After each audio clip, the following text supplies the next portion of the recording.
Joining me now on this India Today special broadcast is Dr. Vikram Singh, as somebody who will analyze information that's available in public domain and the conclusions police have reached so far.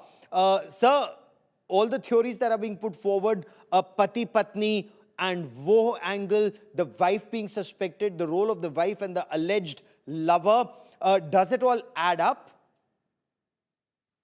Good evening. I would say that everything is adding up, and I must compliment the Meghalaya police for a very professional investigation.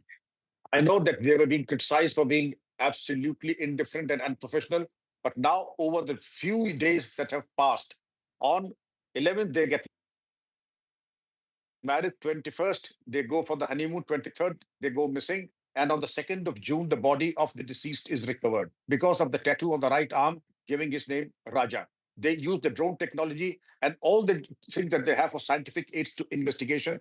Now, to piece everything together, the dump data, the murder weapon, as your reporter addressed, that murder weapon that was not local or something that the Meghalaya's people would use. It is something that was outside Meghalaya. Then also the dump data and the mobile data, and also the electronic surveillance, and also the spot of the CCTV footages, spotting the three outsiders, then they putting the various and adding the dots together. Now the total picture that has emerged is that the employee, that is Raj Kushwaha, happened to be in close connect with Sonam. And also the telephonic intercepts and the telephonic connection and the CDRs also indicate that the long conversations, and also these three who were picked up, Akash, Anand, and Vishal, these three, and also the communication that they had, everything was highly suspicious and things were just not adding up. It is a murder most foul number one. Murder with love triangle, as also the dimension of robbery, because very seldom, I have never seen, the girls do carry their jewelry, but very seldom that the bridegroom carries all the wedding jewelry like the diamond ring, the gold bracelet, the gold ring, the gold chain. He was almost carrying a jewelry costing 20 lakhs. And what the purpose was, that is elite, is to loot, and then both of them could go to some foreign country via Nepal. Well, this is just in the conjecture, and of course, there's an element of investigation also. But it is very seldom seen that the girl provokes the bridegroom into taking the jewelry and then ensnaring him and taking him to a place you may have heard of, the other side of midnight.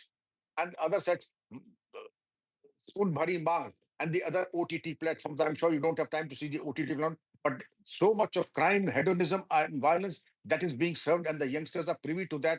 Well, the mind's wiring changes, and I say there's a mutagenic variations of the brain, so that what may appear to be shocking to most of us would be something that appears to be very routine to Akash, Anand, Vishal, and Sonam.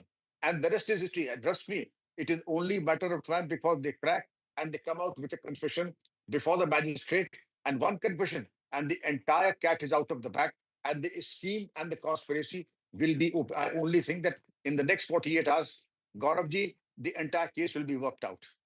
What all corroborative evidence would be required in this case from the purchase of the ticket? And apparently, the groom's mother said the choice of Shillong as a vacation destination was Sonam's idea. Apparently, procurement of ticket not just of the bride and the groom, but also the three alleged hired assailants. The fact, payment was made to others, all of that, would that be seen as corroborative evidence if there is evidence to corroborate all of what the police are claiming? This will be a subsidiary evidence, but it's very seldom again that the bride arranges for the venue of the wedding. She can decide and has a veto power as far as venue, but the ticketing and all is done by the groom or his family. In this case, the choice of the honeymoon, also the vacation, as you understand, it was with absolute precision and with a sense of purpose to ensnare the person and then kill him there. Also, the return tickets were never purchased. All the tickets, Yes. onward journey was purchased by the bride herself. Why were the return tickets not purchased? Obviously, whoever purchased was street smart to have realized that there would be no return, and therefore no need to buy a return reservation. Therefore, I would say corroborative evidence and the clinching evidence would be the electronic evidence and the CDRs, the intercommunication among the three assailants, Raj Kushwaha and Sonam. This interconnection and the WhatsApp chats also would be an indicator and would be the conclusive evidence of the case. That's a very interesting point to make, because when you and I travel, we always buy a return ticket. And in this case, True. there was no return ticket, and especially of the groom, because at least some people knew the groom would not be returning, at least alive. Dr. Vikram Singh, the groom's family have another side, another take on this. Their point is they were not keen on the wedding immediately. They wanted the wedding to take place next year, but the bride's father insisted the wedding should take place right away. This is the only muhurt, he said, because both are mangliks. And that is why he said next entire year there is no muhurt. So the family says, is there a bigger conspiracy? Is that an aspect that should be investigated? Very much. Why the urgency to go in for a wedding immediately? And if you're so worried and concerned and believer in astrology, I know the basic rudiments. There's always an upay for the Manglik weddings, and any Purohit would do that upay.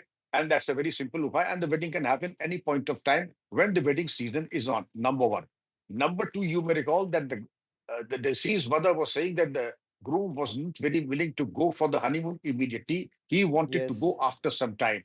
But he was rushed into this trap. And why was there the urgency to go for the honeymoon? And the Sonam herself booked all the tickets and was very keen to go to Meghalaya.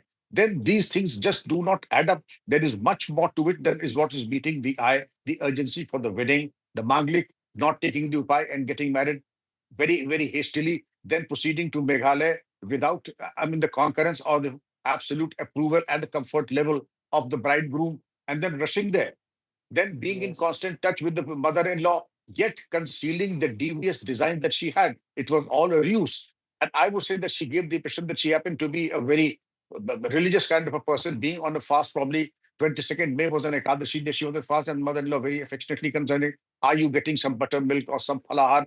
And she was, of course, very dutifully saying that, yes, there's no falahar, but she managed. All this was perhaps confidence winning measures and confidence winning exercises. And then what she was planning insidiously is a different story altogether. But I think it was a game of deception, and they almost succeeded in their device and managed to get him with the murder most foul. Murder most foul.